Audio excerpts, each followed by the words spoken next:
아, 오늘은 야고보서 1장 19절에서 27절 그리고 2장 12절에서 13절에 있는 말씀으로 온전케 하는 믿음이라고 하는 제목으로 함께 말씀을 나누도록 하겠습니까? 우리가 지난 시간에는 야고보서 1장 1절에서 12절의 말씀으로 온전해지는 믿음이라고 하는 주제로 함께 말씀을 나누었습니다.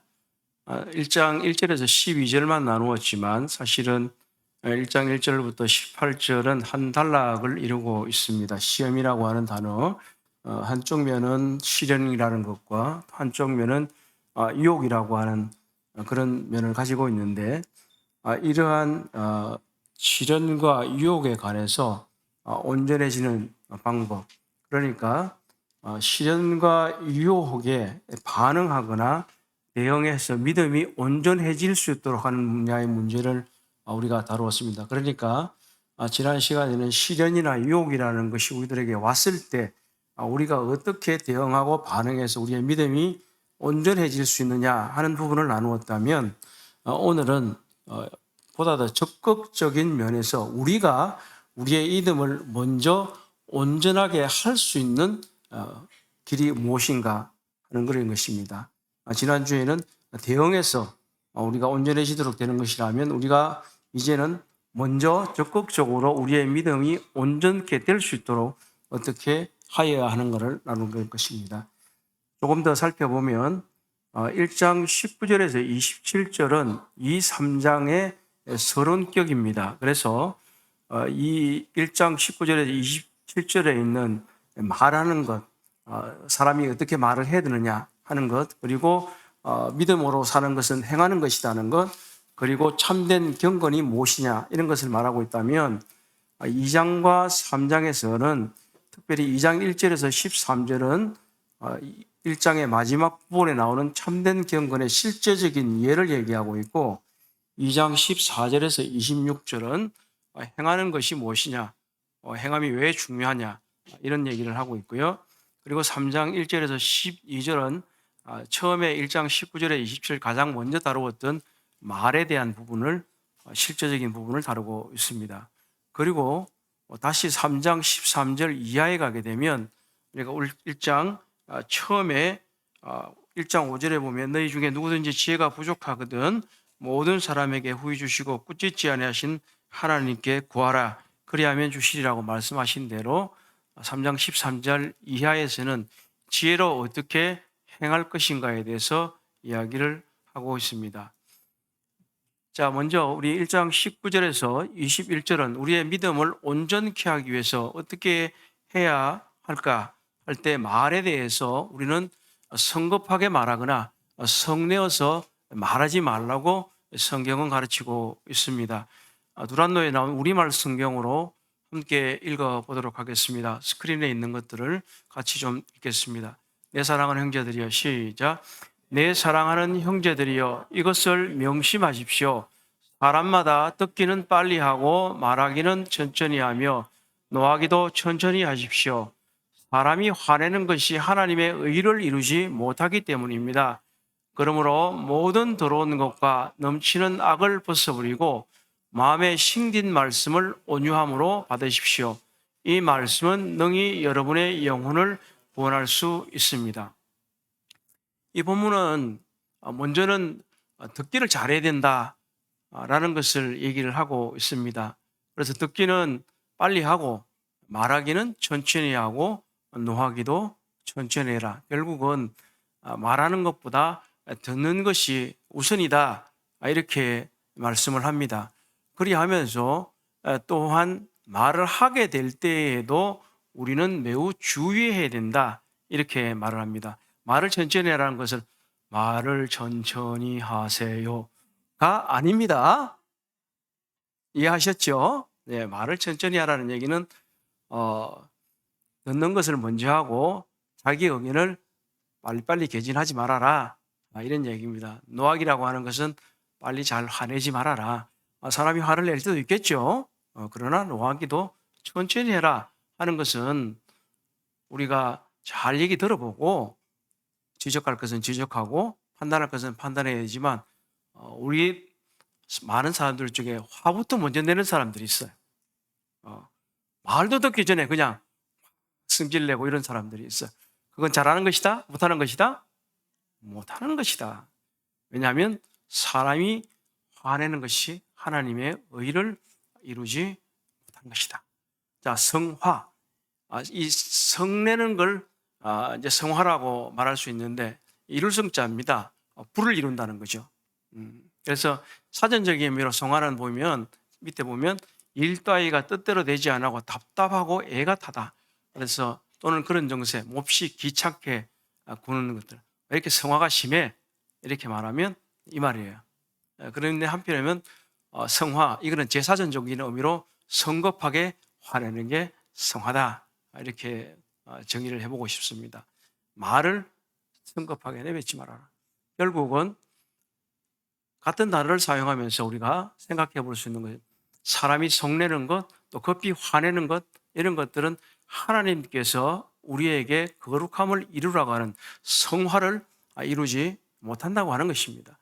본문에 나왔던 대로 하나님의 의를 이루지 못하고 우리의 거룩함을 이루지 못하기 때문에 절대로 우리는 성급하게 제대로 알지 못하면서 판단해서 말하거나 또는 성내면서 말하거나 화부터 내면서 말하거나 이런 것들은 우리가 매우 주의해서 해야 될 그런 부분들이라고 하는 거죠. 왜냐하면 이것은 하나님의 의를 이루지 못하고 우리의 거룩함을 이루지 못하기 때문입니다. 결국은 우리가 우리의 화를 자제할 줄 알아야만 하고 그리고 말도 자제할 줄 알아야 할 것입니다. 우리 말의 힘을 한번 생각해 보라고 하는 것인데요. 이번에 우리 수양회를 통해서 강사님이 여러 가지 몇 가지 책들을 좀 소개해 주시는 것을 듣고 제가 그 비슷한 책들을 쭉 살펴는 중에서 이런 책이 있더라고요. 말투만 바꿔도 인생이 바뀐다. 이런 말이 있었어요. 그래서 지금 여기 그림에 보시는 대로 말투는 생각보다도 훨씬 큰 힘을 가진다. 이렇게 얘기를 하고 있습니다. 말투가 바뀌면 대화가 달라지고 대화가 달라지면 오해는 줄어들고 관계는 달라진다. 이렇게 말하고 있습니다. 어떻게 말투가 바뀌어야 될까요? 때때로 우리들 중에서 또는 아니면 우리들이 아니라 하더라도 어떤 사람들은 성내는 말투를 습관적으로 하는 사람들이 있고 또 다른 사람들을 무시하는 말투가 입에 배어 있는 사람도 있고 냉소적인 말투가 있고 또 어떤 분들은 경어를 쓰기보다는 늘 반말투를 하고 또 사람들을 얕잡아 보는 그런 말투를 사용하는 사람들이 있습니다. 그렇기 때문에 우리는 성내는 말투보다는 온유한 말투를 해야 될 것이고 그리고 무시하는 말투보다는 겸손한 말투 그리고 친절한 말투 그리고 경어를 사용해서 상대방을 존중해야 하는 말투를 사용해야 필요가 있겠습니다. 경어를 쓰고 존중하는 말투를 사용한다고 하는 것은 남을 존중하는 것일 뿐만 아니라 자기 자신을 존중하는 것이기도 합니다. 우리가 무심코 내뱉는 말 한마디는 사람의 마음을 열기도 하고 사람의 마음을 쾅 닫아버리기도 한다고 하는 이 사실입니다. 우리는 그렇기 때문에 듣기는 빨리 하고 말은 천천히 속도를 천천히 하는 것이 아니라 우리의 템포를 조절하고 그리고 화내는 것도 우리가 미리 함부로 하지 않고 무엇인지를 사정을 알아보기 다음에 말하려도 늦지 않다고 하는 거예요. 잠언은 이것에 대해서 매우 많이 가르치고 있습니다. 사람이 미리 알지도 못하는 것을 말하다가 망신을 당하기가 십상입니다. 그래서 이 잠언에 지금 야고보서에서 가르치는 대로도 듣기는 속히 하고 말하기는 더디하며 성내기로 더디하라는 이 말은 이 어떤 사람이 말한 것처럼 현명한 자는 말하기 전에 생각하고 어리석은 자는 말한 뒤에 생각한다고 하는 것입니다. 현명한 사람은 신중해서 말하기 전에 내가 어떻게 말을 해야 될지 또 무엇을 말해야 될지 생각해 보기 마련입니다.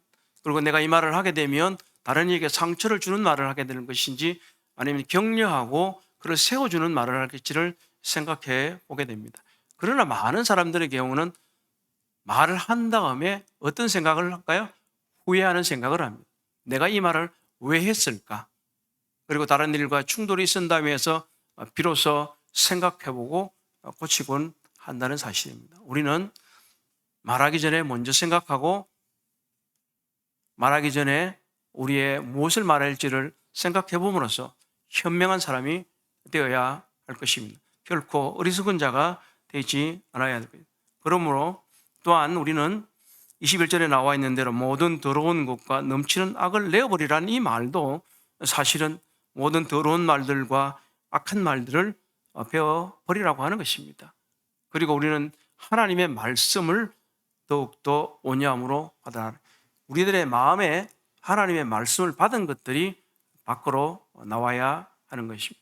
우리는 우리의 말의 내용도 고칠 뿐만 아니라 우리의 말투도 고쳐야 할 것입니다. 그렇게 할 때 우리 스스로가 보다 더 겸손하고 존귀하고 품위 있고 품격이 있는 그리스도의 모습을 드러낼 수 있으리라고 생각이 됩니다.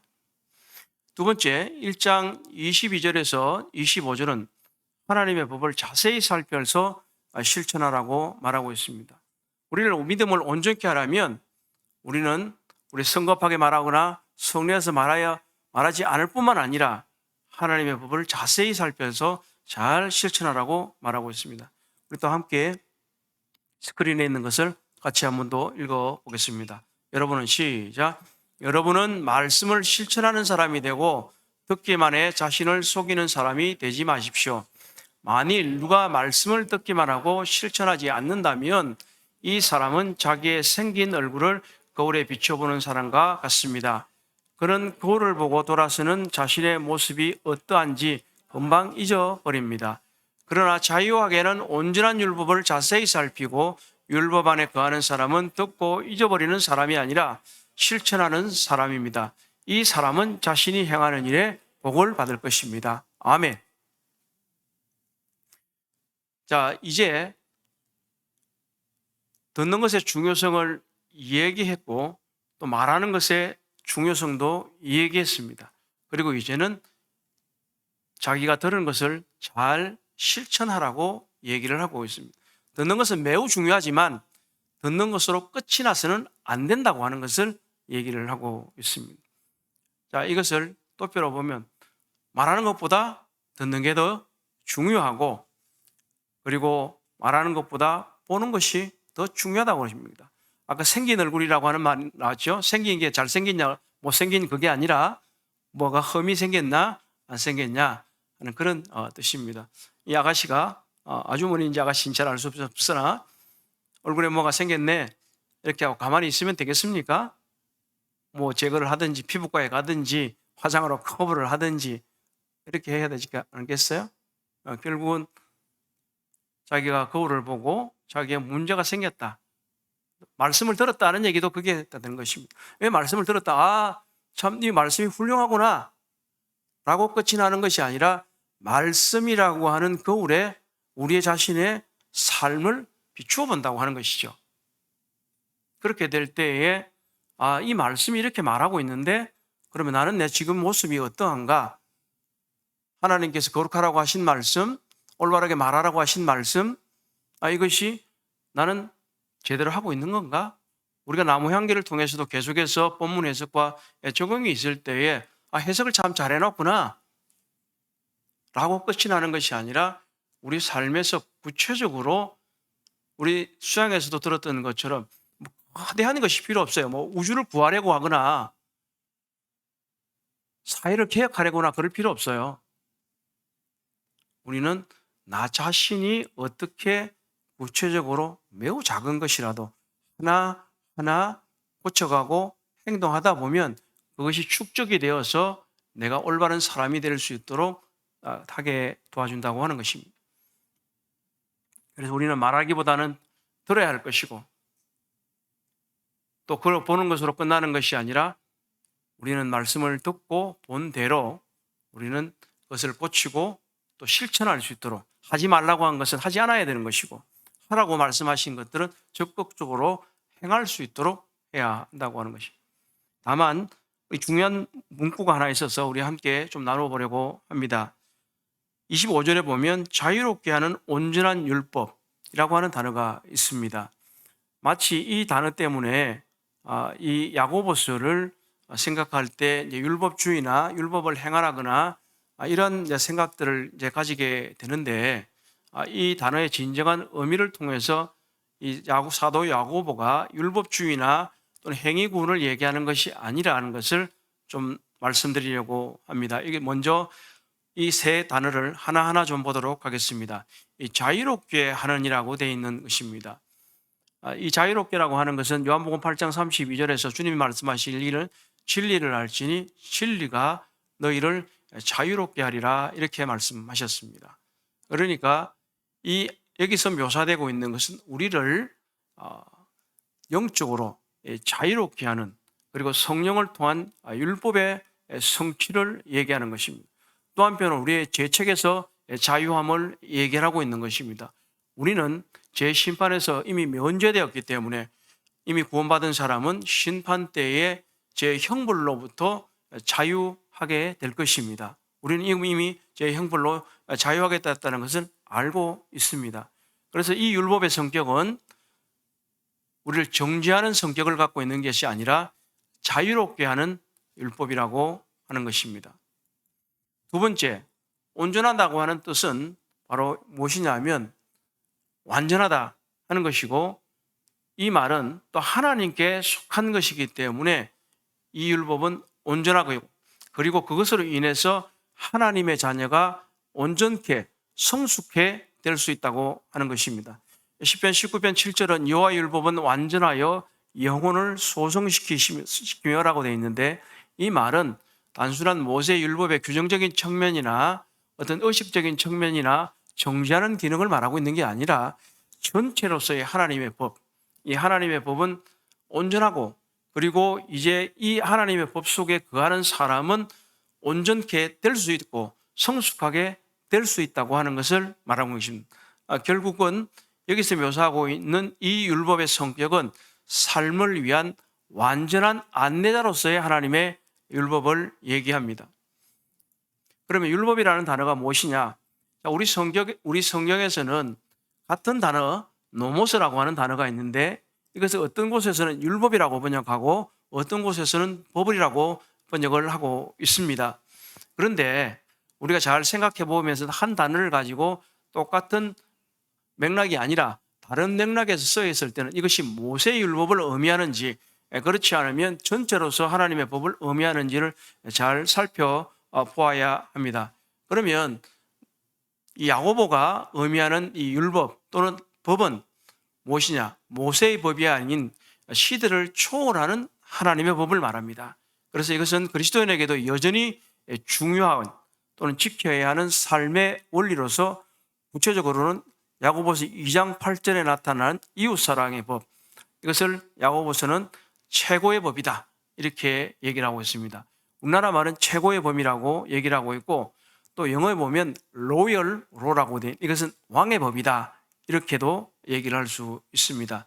다시 말하면 이것은 모세의 법이라기보다는 하나님의 말씀하신 하나님의 말씀이며 하나님의 원리로서의 법을 말합니다. 또 한편 이것은 예수님이 제석한 율법을 말할 수 있습니다. 산상수훈은 모세의 법보다도 훨씬 더 높고 높은 것을 말하고 있습니다. 그렇기 때문에 야고보는 예수 그리스도의 동생입니다. 그가 비록 그때 예수님 살아생전에 믿지 않았지만 계속해서 예수님을 찾아서라도 교정하려고 쫓아다니면서라도 예수님의 말씀을 잘 들었던 사람이기 때문에 분명히 그는 산상수훈도 들었을 것입니다.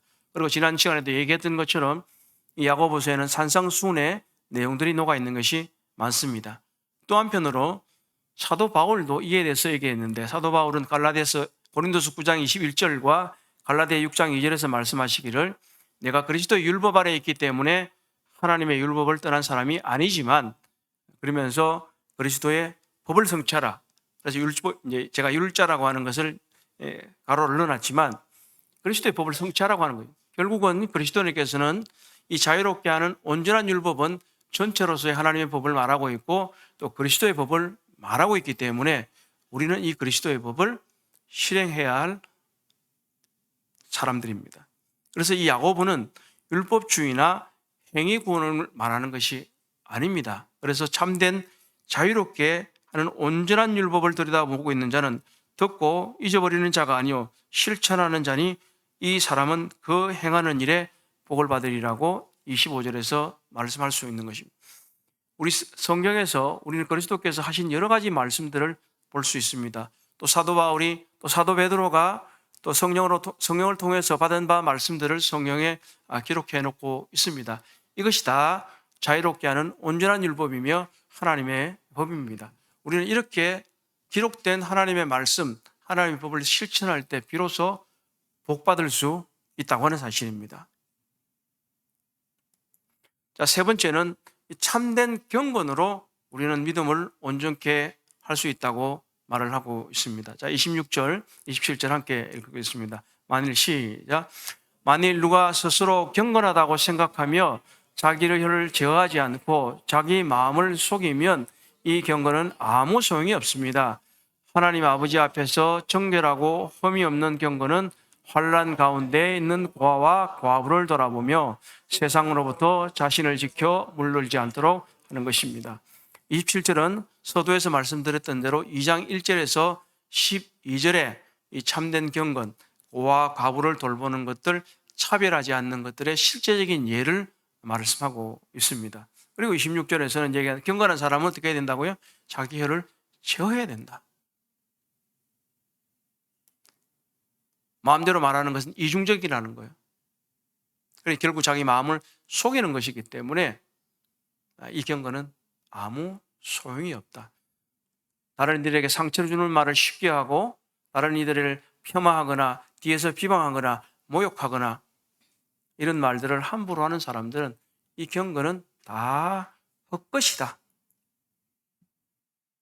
참된 경건은, 참된 신앙은 올바른 은행과 사랑의 실천을 내포하고 있습니다.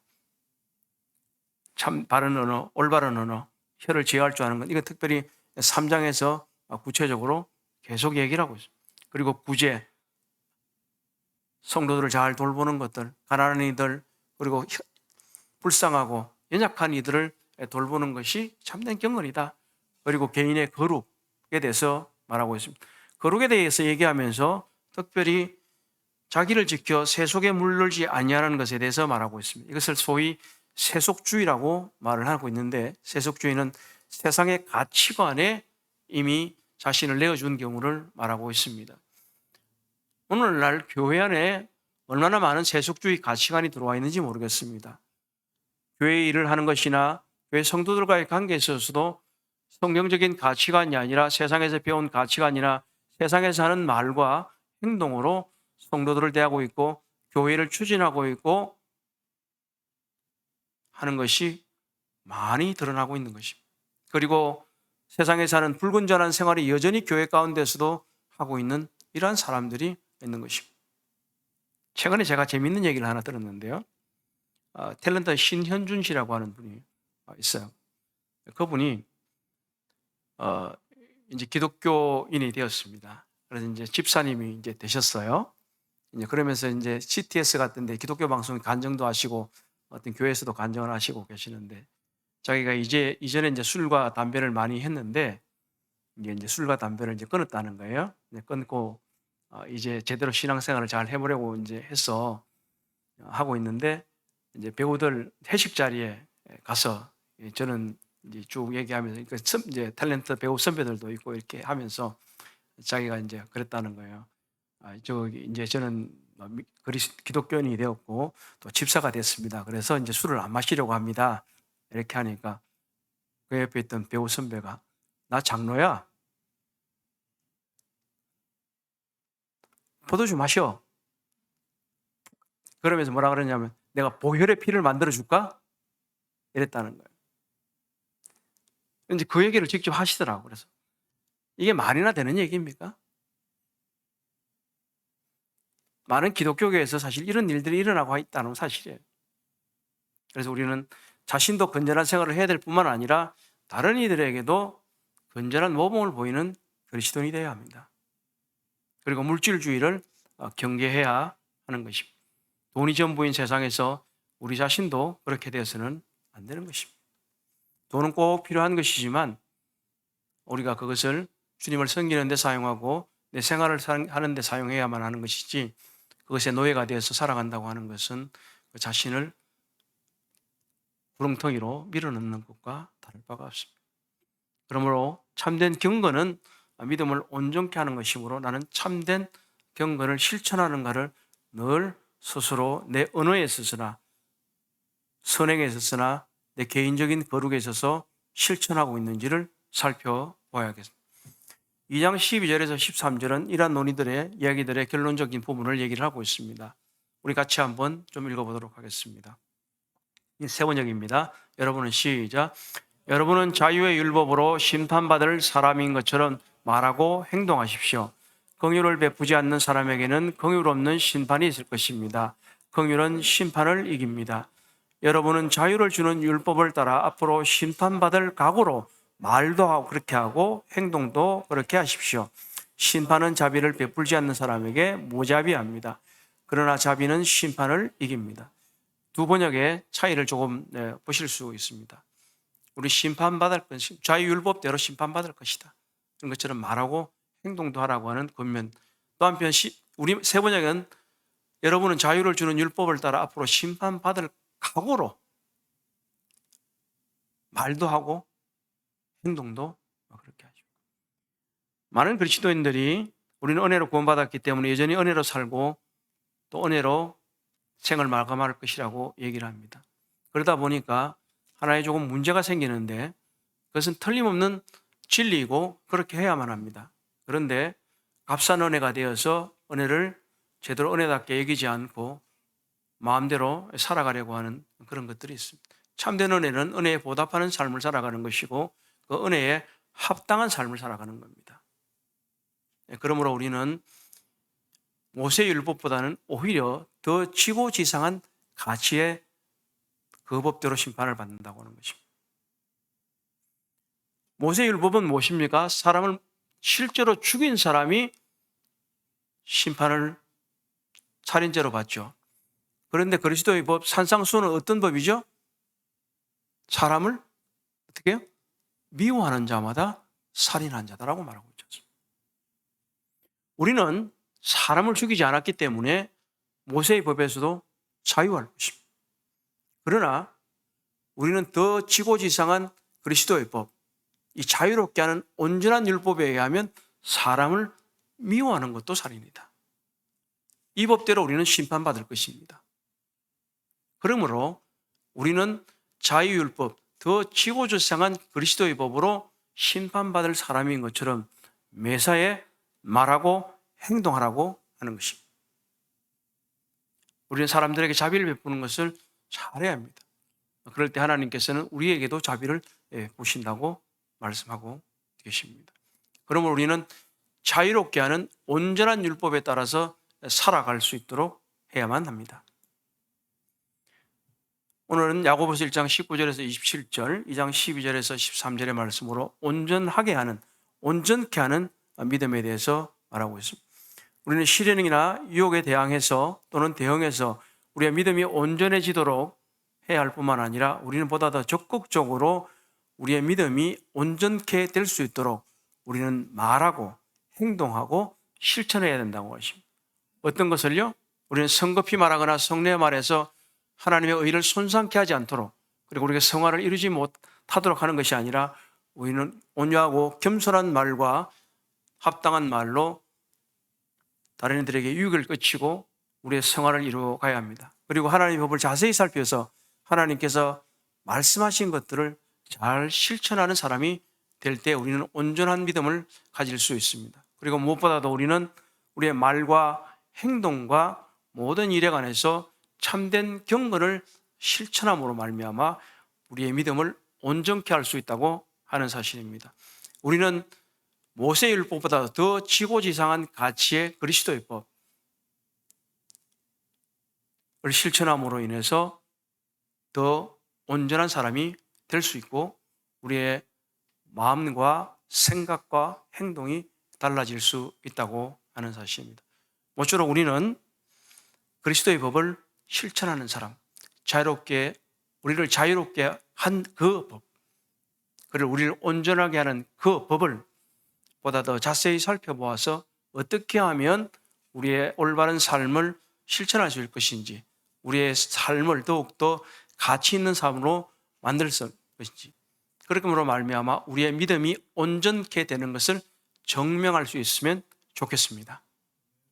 예, 기도하겠습니다. 자비로우신 하나님 감사합니다. 하나님께서 오늘 말씀을 통해서 우리에게 온전케 하는 믿음을 어떻게 실행할 수 있을지 말씀해 주셨습니다. 우리의 말과 행동에 있어서, 그리고 다른 이들을 돕는 일에 있어서 참된 경건을 실천함으로 말미암아 우리의 믿음을 온전케 하고 하나님 보시기에 아름다운 가치 있는 삶을 살아갈 수 있도록 도와주시옵소서. 그래서 하나님께서 우리 주 예수 그리스도로 통해서 우리를 구원하신 목적대로 우리의 삶을 살아가기를 원합니다. 주님께 은혜를 구합니다. 감사하며 우리 주 예수님의 이름으로 기도드립니다. 아멘.